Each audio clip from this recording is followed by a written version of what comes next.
Welcome to the Breaking Boundaries podcast. I'm Annalise Riles, your host, Executive Director of the Northwestern Roberta Buffett Institute for Global Affairs.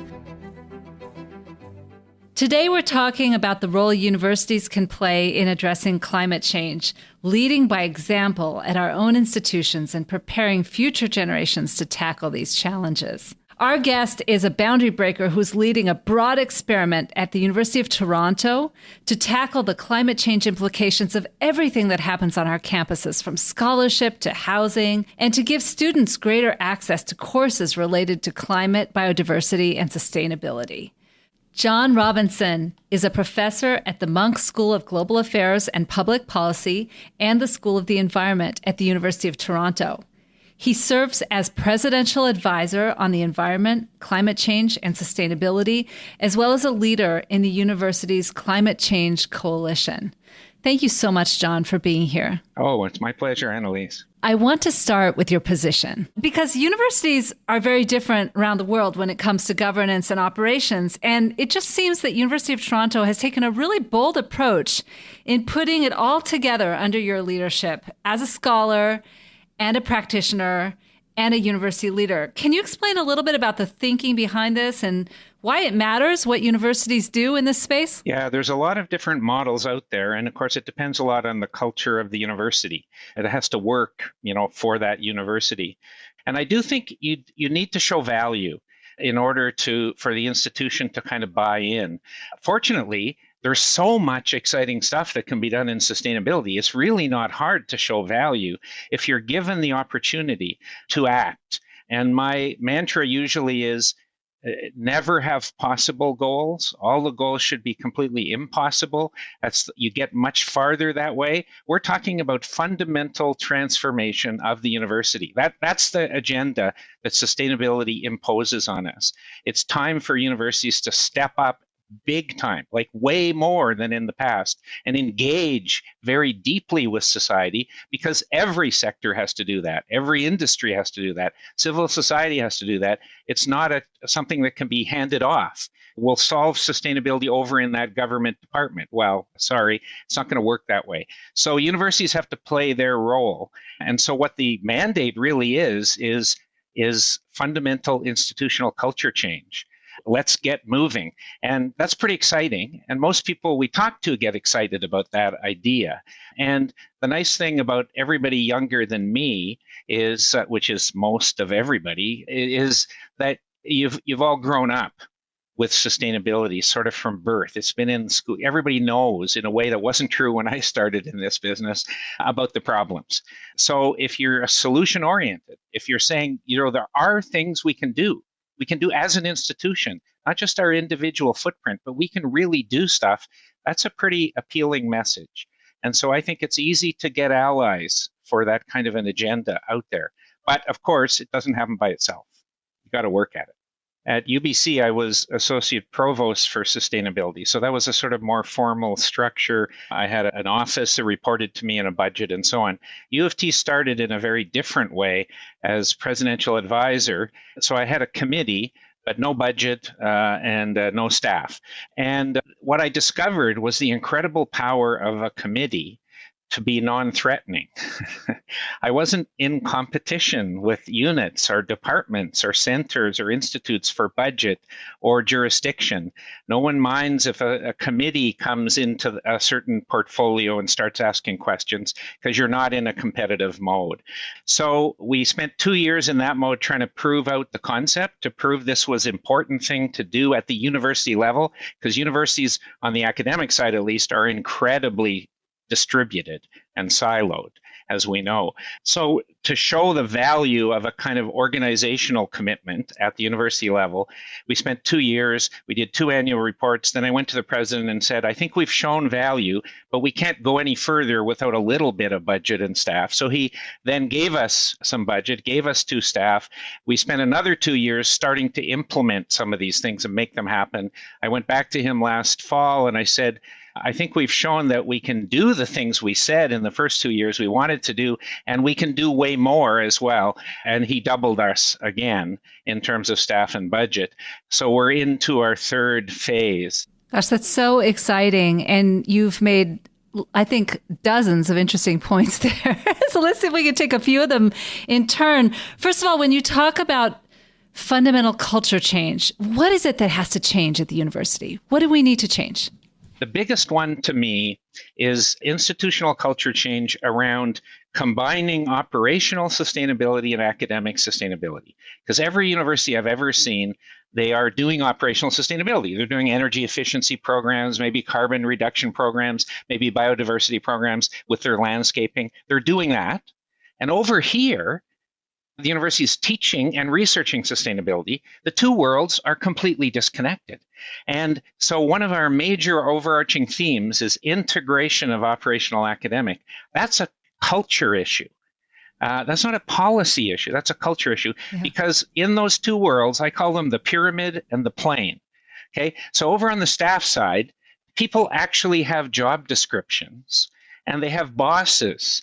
And they're judged on their performance in their position, and things move up the hierarchy. So it's a pyramid. It's a very standard. Almost all jobs in the planet are like that. But over on the academic side, I call this the infinite plane of the faculty, none of whom work for the university. I've never met a faculty member who thinks they work for the university.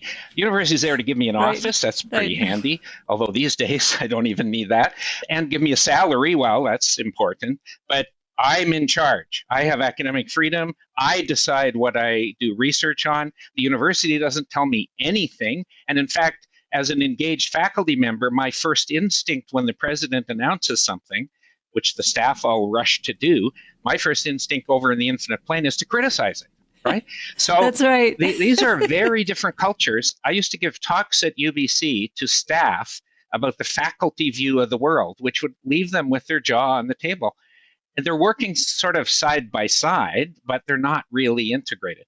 So if you can do that, and we did it at UBC, we're doing it at U of T, you get this explosion of creative energy. A lot of people working as staff at the university are there because it's a university. They may be taking even a lower salary because they want to work in the public sector, they want to work with students, but they don't get much chance to connect to students, actually. So if we can bring students into the mix to make the connection with living lab projects between faculty and staff, wow, it's amazing what happens, the dynamic that happens there. So that's the culture change I'm most interested in, is this integration in a common sense of transformation. We're trying to transform the university in fairly deep ways. Doesn't mean every person at the university is doing nothing but sustainability, obviously not. But sustainability impinges on every subject that's taught at the university, and it impinges on every part of the operation, because sustainability is about two things. It's about the world, the planet, and all these jobs are in the world, and it's about people. Because our version of sustainability, we call it regenerative sustainability, says it's not about limits and constraints and cutting back. It's about human activity that doesn't have to be reduced because it's damaging. Human activity that actually improves environmental circumstance and human well-being simultaneously. That's where we should always start. You can't always do that. Sometimes reduction is all you can do, but you should always start there and look for it. And we can build buildings like that. We did one at UBC. Improves human well-being, improves the environment. Why should we build any other kind of building? We shouldn't. So, this is exciting agenda stuff, but it requires that integration. And the students are the glue. Lead with students. That's another fundamental principle here. The outside world is about 100 times more interested in our students than in our faculty. So lead with students and have student leadership. That's really interesting. Not just ambassadors. It's really, really interesting. And as you say, sustainability touches everything. And the kind of culture change you're talking about will influence many more things than sustainability. If we can take those three pillars of our community, the staff, the students, and the faculty, and somehow get them all rowing in the same direction, wow, wouldn't that be exciting? You mentioned the living lab idea. What's that? Yeah, it has two aspects. There's campus as a living lab, and then there's just living lab more generally. This is a huge upsurge of literature in the last 20 years about living labs. It started as how to create innovation in product development by attaching research to real product development.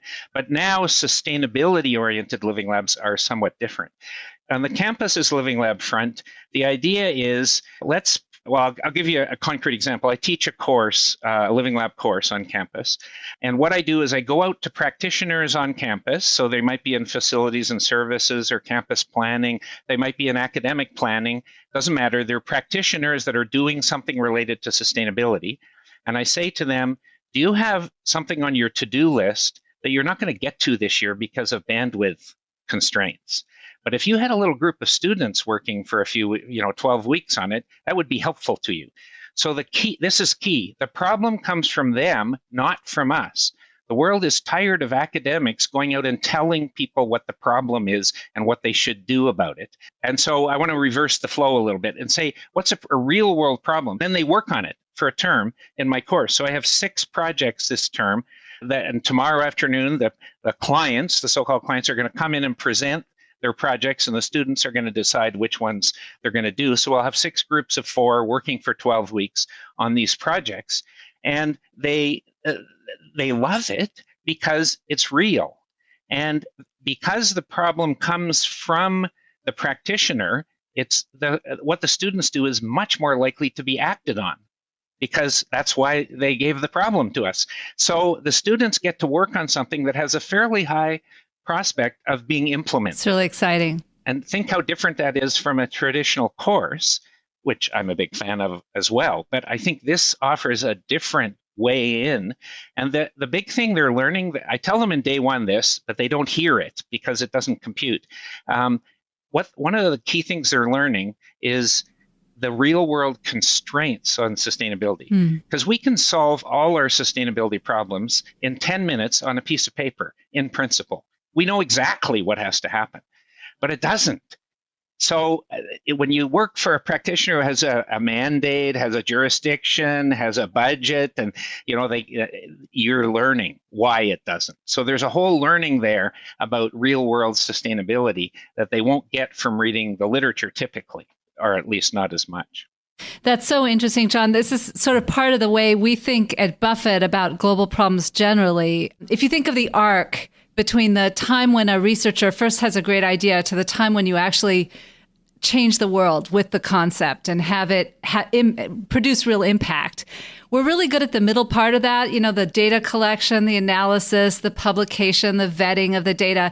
But where do we get the ideas in the first place? We're supposed to sort of have them in the shower or something, right? And what we really need is to bring diverse communities together, as you're doing, at the ideational phase, so that the questions we're asking, and sometimes it might be for 10 years that we're asking those questions, are actually the right questions, right? And so you're getting people together because collaboratively we're a lot smarter than we are individually. Yeah, totally. So your university and my university are both part of the U7 Plus Alliance of World Universities, which brings together universities from the G7 countries and beyond to address pressing global challenges, which of course, sustainability is at the very top of the list of those. Why do you think universities have such an important role to play? Or do we have a special role? I mean, could you be working in a big corporation or some other institution just as easily, or is there something special about us? Yeah, I think there is. I think we have 4 characteristics that no other institution in society has. We're single owner occupiers of capital stock at a really cool scale, urban neighborhood scale, right? And every city in the planet is trying to figure out how to do stuff at the neighborhood scale, do sustainability. Now, when I say owner occupiers, in many universities in other continents, they don't own their capital stock, it's government owned and they lease it. So, but they're still occupiers of that and they still manage that. And so that's one characteristic. Cool scale that we have within our hands. Number 2, we're public institution, for public universities at least, and so we can accept payback rates of, in the U of T's case, 17 years. Show me a company that will take a 17-year payback on capital investment. You can't, because they can't. So we can do stuff the market cannot do. Number 3, we teach. Number 4, we do research.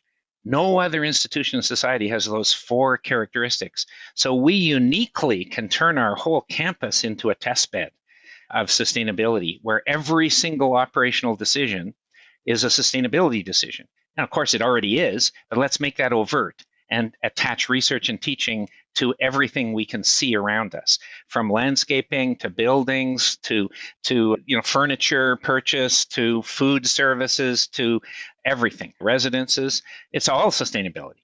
And so we can do stuff that nobody else can do, but we have to do it. It's not enough to have the ability. We got to act on that ability. So I do feel the post-secondary sector has a particular role to play.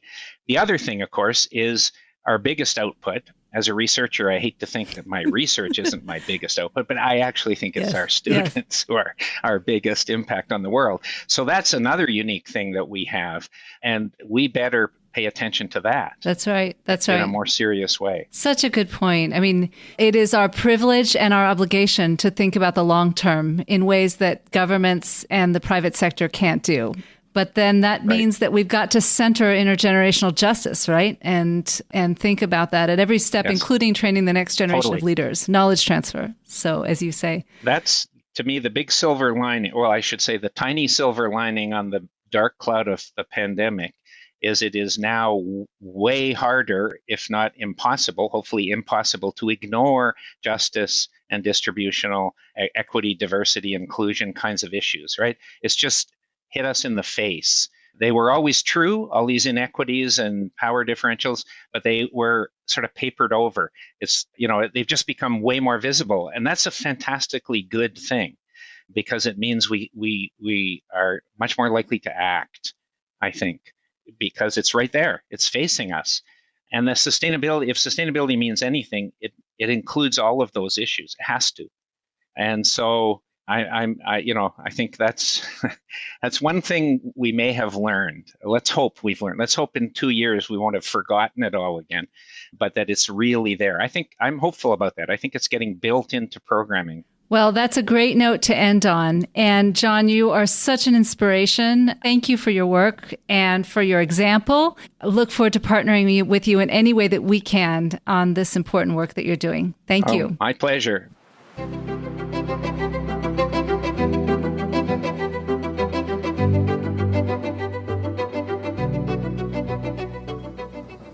Earlier, we spoke with Professor John Robinson at the Munk School of Global Affairs and Public Policy at the University of Toronto about the university as a living lab, using the research and talents of faculty and students to come up with new ways to improve sustainability on campuses. So today, we're going to talk about improving sustainability here at Northwestern. And with us, we have boundary breaker Jennifer Dunn, who is Associate Professor of Chemical and Biological Engineering at Northwestern's McCormick School of Engineering.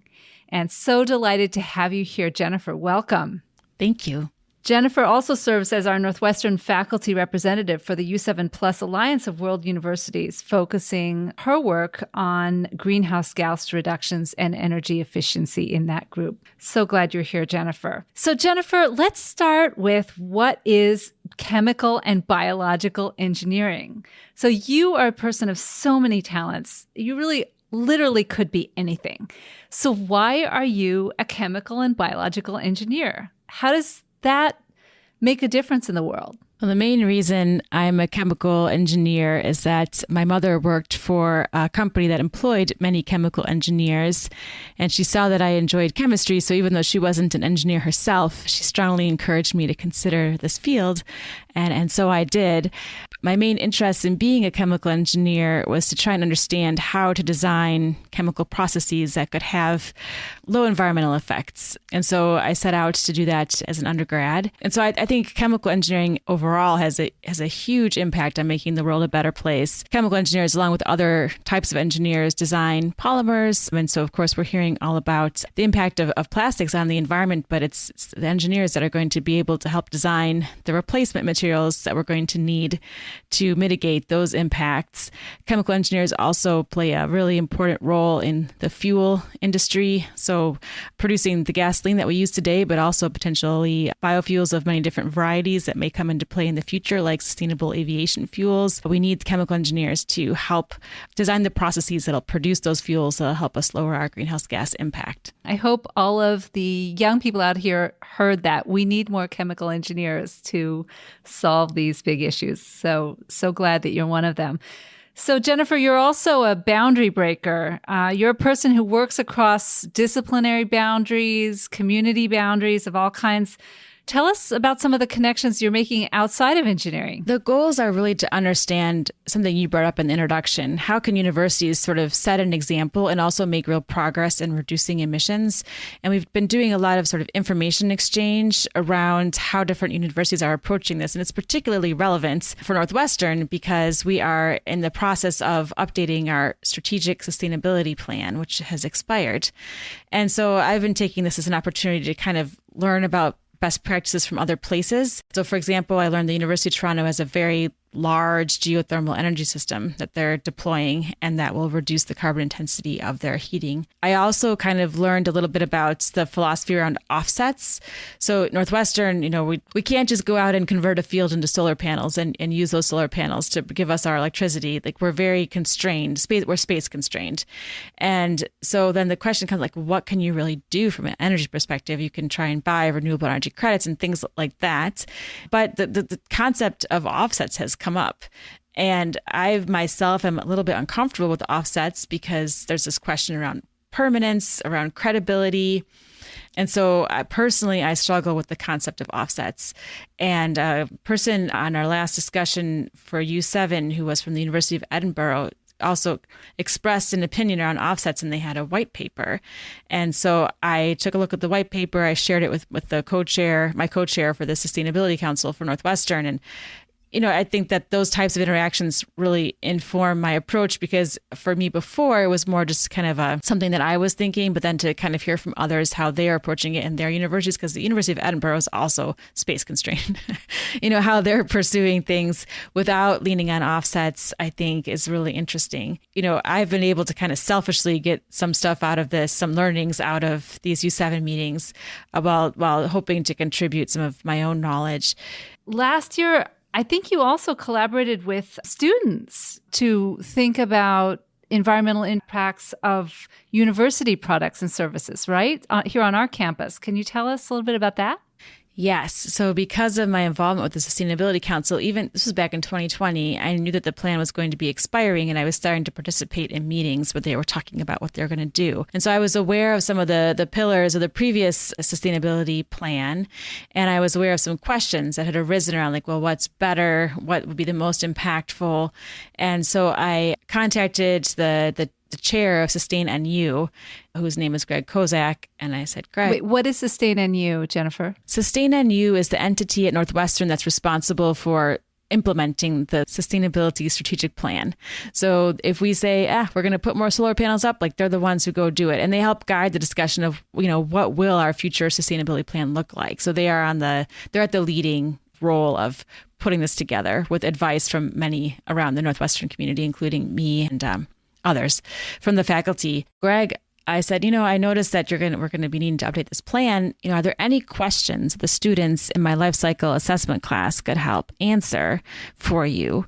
And he said, yeah. So we came up with, I think, 8 different questions that the students could tackle. So I had 40 students in the life cycle assessment class back in the spring of 2020. And we were able to split into teams, and these students addressed these different questions. So there were questions like, in the stadium, should we use plastic cups? Either like just throw them away like we do now, or try and have better recycling opportunities, or should we go to cups that we hope people will like bring back with them the next time, that become these like souvenirs. They're not going to throw them away. Maybe they could bring them back, like at Starbucks and you bring your mug back. So that was one question. Another kind of my favorite question. What did you decide?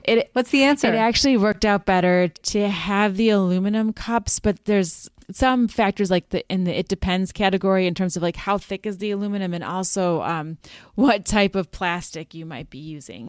So I always feel bad when I have to give the kind of it depends answer, but I think it would come down to need to work with vendors to understand like what's the thickness of your cup, what polymers are you using, and where are they sourced from. If the polymers for the plastics are being already recycled, like you're pulling in recycled plastics to make your cups, then that's also good. Although, as we know, recycling is still pretty uncommon in the US. So the possibility that those cups would have a high share or like a high percentage of recycled content is, somewhat low. But my favorite one was the Meatless Mondays.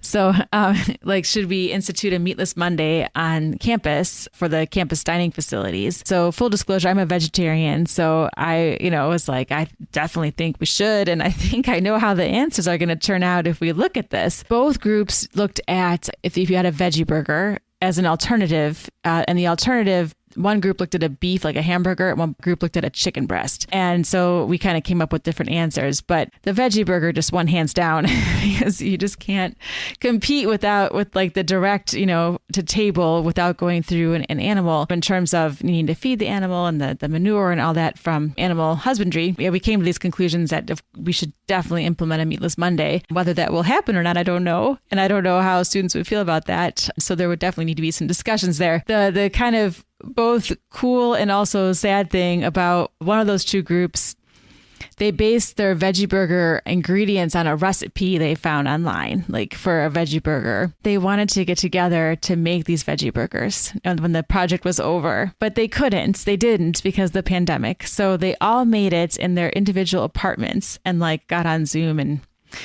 ate like as a community that way. But when they told me that, I got like teary eyed because just the pandemic really, student community took a hit because of the pandemic. But I was pleased that they enjoyed it that much. They bothered to make the burger, even if they had to do it up by themselves. That's great. That's great. That reminds me of when I was at Cornell University before we implemented a process where a certain large percentage of the food served in the cafeteria had to be grown within a certain number of miles of the university, which was great, except in the dead of winter because it's very cold in upstate New York. We ate a lot of kale and potatoes in those winters. Well, how did the students feel about that? I think they... it may be a self-selecting group up there, but I think they learned a lot from it, and we also had a lot of interesting discussions about how did people eat 3 generations ago or 5 generations ago, and what kind of recipes did they use, and can we recover any of that knowledge for today? So let me ask you kind of to conclude, Jennifer, you and I had a chance to have dinner the other night, and I remember you were talking about things you're hopeful about and things you're worried about when it comes to climate. What are you most hopeful about now, and what are you most worried about? I'm hopeful because there is, definite movement at the national level on climate change from a policy perspective and also from industry. That's really encouraging because I think that's the kind of action that's needed to make things happen. The question is can we hang on to that regardless of how politics change or, because I think that climate change is now hitting us over the head, that it is happening, right now. Big Sequoia National Park, right, is under threat from forest fires, and it's terrifying. We're somewhat kind of cocooned here in the Great Lakes region. We have some effects, but it's definitely, I would say it's not as dramatic as what we're seeing in other parts of the country. So I think that, the fact that it's kind of, you can't really ignore it anymore, hopefully is, spurring these national policies and will give them staying power. So that is my hope. My kind of fear is that